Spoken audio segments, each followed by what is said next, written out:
All right, in this video, we're going to be talking about one of our big topics that comes up a lot in calculus, and it's the idea of continuity. And in this video specifically, we're going to talk about types of discontinuities. So if you missed the lesson and you're watching it now, this is good. Or if you're watching this again because you didn't quite understand what we're talking about in class, I'm glad you're trying to figure this out. All right, so this first idea, we're going to talk about continuity. And all we're going to say for now is a graph is continuous if I can draw the graph without picking up my pen. So that is a continuous graph. This is continuous.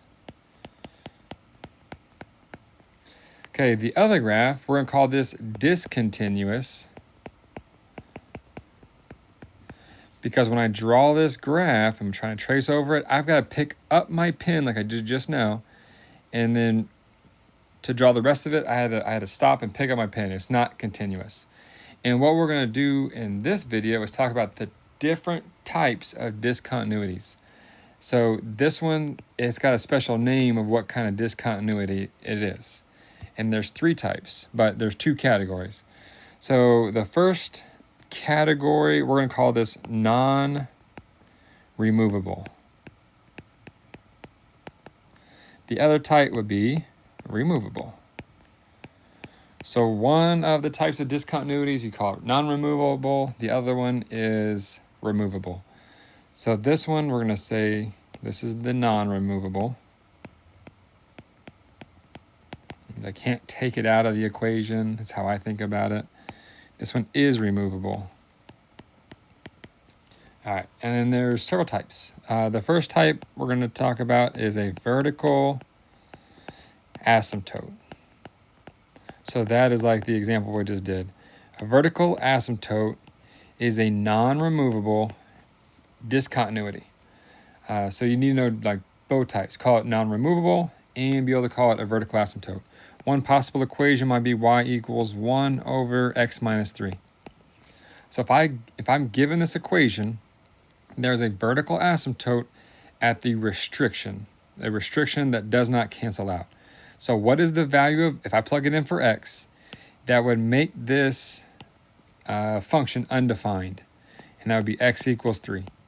If I plug in 3, I'd have y equals 1 over 3 minus 3, which is 1 over 0, which is undefined. So the graph is undefined there, and what it looks like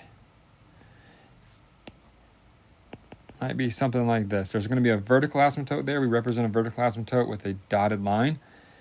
And if I draw in the branches, it goes up and down forever like this. And remember, okay, that's discontinuous. And what is the limit? This kind of ties in together what we've been talking about. What's the limit as x approaches 3 of this function we'll call f of x? Well, that limit does not exist, right? Because from one direction and the other direction, one goes to negative infinity, one goes to positive infinity. Or the limits aren't matching up from the left and from the right. So just a quick little review of why this happens. If I plugged in a number really close to 3, like if I plugged in when x was 3.1, that'd be 1 over 3.1 minus 3, which is 1 over 0.1, and 1 divided by 0.1 would be 10. So at 3.1, I get a big number right there, 10. And the closer and closer I get to 3, like 3.0001, that would give me a very big number. So that's kind of what's happening there, is that vertical asymptote idea. All right, so that's the first type of discontinuity. Another type, we're going to call it a jump discontinuity. And you've seen this graph a lot. The way jump discontinuities often show up is in piecewise graphs like this, or piecewise functions. If I say like, here's a function where the y value is 2 for x greater than 0, and then y is equal to x plus 5 for x greater than or equal to 0, that graph could look something like this. Would be open circle. It's just 2 if x is less than that, less than 1, Oh, I need to write this the other way. I wrote that wrong. X less than 0. And then something like that. So the graph clearly jumps from the left and from the right. So this limit does not exist either, which is kind of interesting. The limit from the left does not equal the limit from the right, so I got to jump. It just jumps from the graph to the next. But again, it's a point of discontinuity because to draw the graph, I take my pencil or my pen off the graph to continue drawing it. All right, the removable discontinuity, we call that a hole, and there's only one removable. So it's literally a little hole in the graph. So we might have something like this: y equals x plus 2 times x. I've already factored that for us. So this graph, if I'm looking at it, well, looking at the equation, the restriction is x cannot be -2, because if I plugged in -2, it would be 0 on the bottom. But this one is removable. I can like cancel out that factor that's making it the restriction. So I don't know why I wrote y equals. This would just look like y equals x, but when x is -2, there's a little hole. So I draw that, so y equals x, but when x is -2, I drew this kind of bad. We're gonna put a little hole right here, -2, just a little circle in the graph. So that's a point of discontinuity. Because when I'm drawing my graph, I take my pencil off the graph to be able to keep going. I want to make this look better. There's my hole. There we go. All right, so there's your 3 different types of discontinuities. Let's get better at just identifying them different ways. All right, so first way, given a graph. So it says the graph above is f of x. Determine all x values, where f of x is not continuous, and classify each as removable or non-removable. All right, so our x values, anywhere my graph looks like it, I have to take my pencil off my graph to continue. Oh, right there. So at -1 is going to be our first discontinuity, and it can either be a vertical asymptote, a jump, or a hole. And this one is a jump discontinuity, which is non-removable. All right, next one, let's keep drawing our graph. Okay, I got to take a pencil off the graph and then keep going. So at that x value of 1, we have a vertical asymptote. I'm going to abbreviate all you want. And this is a non-removable discontinuity. All right, let's keep going. Let's draw a graph. Oh, right here, I got to take my pencil off the graph and keep going. So when x is equal to 3, we have a hole. There's a little hole in the graph, and that's removable. All right, we're not done. Keep going. Okay, right here, take my pencil off the graph to keep drawing. So when x is equal to 5, I've got another hole in the graph, which is removable. All right. Next, if we have an equation, well, what's going on here? It says list and classify all x values where the graph is not continuous. Okay. Well, let's first of all think, when I have a piecewise function, that's when the jumps happen. I don't think there's going to be a jump here. So it's either going to be vertical asymptotes or holes, most likely. And I get those vertical asymptotes and the holes when my graph or my function is undefined. So it's whatever makes the bottom 0. So there was a vertical asymptote at 3 and a vertical asymptote or a hole at -2. So let's go back and maybe let's factor. Let's rewrite g of x as a factor version. That trinomial on top, I'm going to factor as 2 binomials. X times x gives me the x squared. So the numbers have to multiply to get -40, add up to get 3.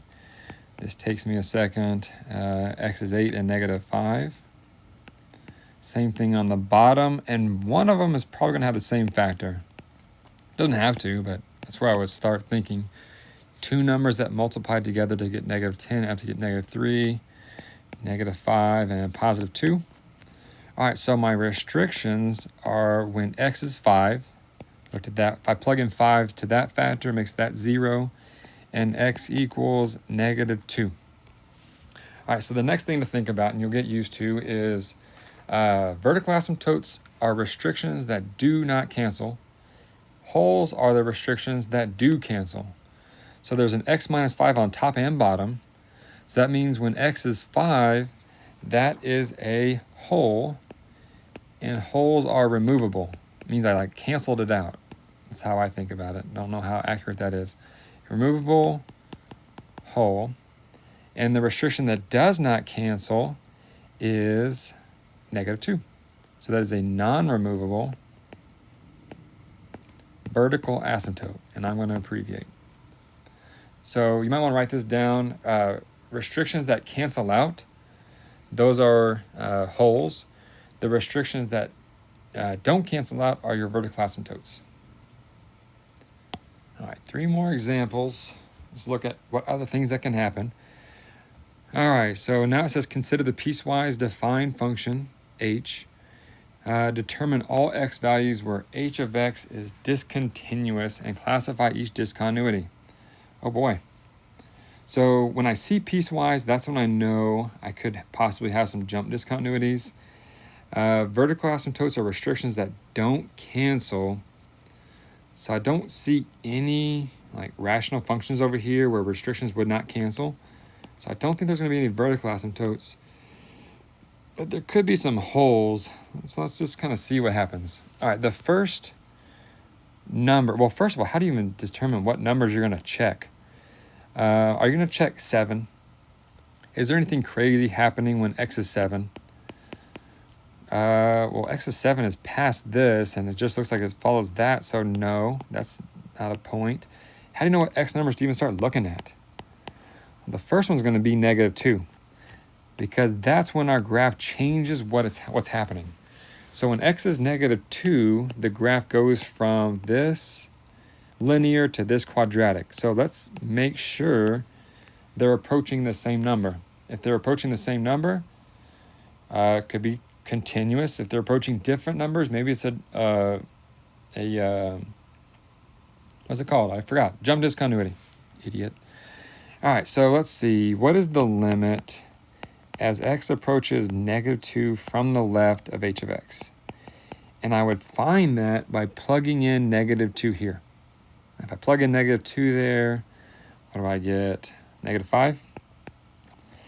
If I find the limit as x approaches -2 from the right, I'm going to plug in -2 there. -2 squared is 4. 4 minus 9 is -5. Okay, so maybe there's a hole there, but I see the graph is defined when x is equal to -2. So when h of -2, that's just -5 also. So we'll talk more about this tomorrow. Next lesson, it's continuous there. It is not discontinuous. The left-handed limit equals the right-handed limit, so it's continuous there. And it's defined to be -5 there. So the graph is looking something like that. And right there at -2, it's defined to be the same thing. So that's just continuous. All right, so that's the first one. The next number that's going to be a problem or a possible problem would be when x is 1. So I'm going to notice when x is less than 1, it looks like the parabola. When it's greater than or equal to 1, it's that line. So I'm going to look at the limit as x approaches 1 from the left. That means I'm going to plug in 1 here, and I get -8. The limit as x approaches 1 from the right, I'm going to plug in 1 to the linear graph. So 1 times 3 is 3, plus 2 is 5. All right, those numbers don't match. They're not equal. So the limit does not exist because they're looking like different numbers from the left and from the right. So what that's looking like on the graph is that jump discontinuity because they're approaching different numbers. So this is a jump discontinuity, which is non-removable. And you got to know both. You got to know the classification and the name. I don't care what the function is defined to be at x is what? positive 1, that would look like this one. So it's 5, but it doesn't really matter here because they're approaching different numbers. All right, the last problem number is x equals 3. What's going on around x equals 3? Well, from the left, when x is less than 3, it's this linear equation. When x is greater than 3, it's that linear equation. But what do you notice this time compared to when x was negative 2? That was less than or equal to. When x is equal to 1, it's less than or equal to. But at 3, it's not defined to be anything, right? So h of 3 does not exist. So I either have a jump going on there, but it's not defined, or I just have a hole, something like that. So to figure out what's going on, I gotta look at the left-handed limit and the right-handed limit. If the left-handed limit equals the right-handed limit, it's a hole. If the left-handed limit does not equal the right-handed limit, it's a jump. So we have to do a little work. Let's say the limit as x approaches 3 from the left of h of x, plug in 3 there, 3 times 3 is 9, plus 2 is 11. The limit as x approaches 3 from the right, plug in 3 there, 3 times 4 is 12, okay, so it's 11. So since the left-handed limit and the right-handed limit are both 11, but it's not defined to be anything when x is 3, we have a hole which is removable. All right, kind of tricky, but if you think about it long enough, hopefully it starts to make sense. All right, 2 more examples. I don't think these take as long. The piecewise function for f is below. Is f continuous at 2? So we got to think, does the left-handed limit equal the right-handed limit? It's defined at 2, so there's not a hole going on. There's not going to be a vertical asymptote, so no hole, because it's defined everywhere, or at 2. It's defined at 2. There's no vertical asymptote because there's no restriction on the bottom. That's when that happens. So it's either continuous or we have a jump. And the way we're going to determine that is, let's look at the left-handed limit and the right-handed limit as x approaches 2. So from the left, plug in 2 there. 2 times 2 is 4, plus 2 is 6, minus 3 is 3. And the limit as x approaches 2 from the right of f of x, plug it into the other one. I can't see it. Okay, so plug in 2 there. That'd be 10 minus 7, which is 3.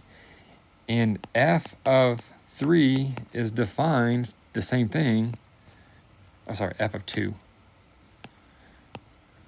If I ever make mistakes, which I've probably made mistakes in this, just write in the comment what the mistake is and then talk about it with the other commenters, and y'all can figure it out. All right, so that means this one's continuous, right? F of x is continuous at x equals 2, excuse me, because the limit as x approaches 2 of f of x is 3, and the function is actually defined to be 3 when x is 2. Because we have to show that there's no hole. This right here shows us there's no hole. This shows us right here there's no jump. And there's no vertical asymptote because we said so. All right, last example. Ooh, this one's kind of different. Find the value of c that makes the piecewise function continuous when x is 1. All right, so it's defined when x is less than or equal to 1, so it's defined to be 1 there. So there's no holes. There's no vertical asymptotes, so we need to make sure that the limit from the left of q of x is equal to the limit as x approaches 1 from the right of q of x when x is 1. So the way we've been doing that is we plug in the number, right? We plug in the 1. We plug in the 1 for the x's. And if it's continuous, the left-handed limit has to equal the right-handed limit. So I'm going to say x minus 3 is equal to x squared plus cx minus 5. But right there, there's two variables, but not really, because I only care about when x is 1. So when I plug in 1, I can solve this for c. Let's find the c that would make the left-handed limit and the right-handed limit equal to each other. All right, so you could have done this probably a lot faster than I did. So add 4 to both sides, and I get c is 2. And then we did it. So now if I plug in 2 and plug in 1, so I plug in 2 for the c, 1 for the x's, the left-handed limit would equal the right-handed limit. So we have found the c number that would make the no jump happen, which is making it continuous. As always, if you have any questions and you can't figure it out, like through the comments, if I made mistakes, if you're still having questions with this, next time I see you in class, just ask and I will be happy to help you.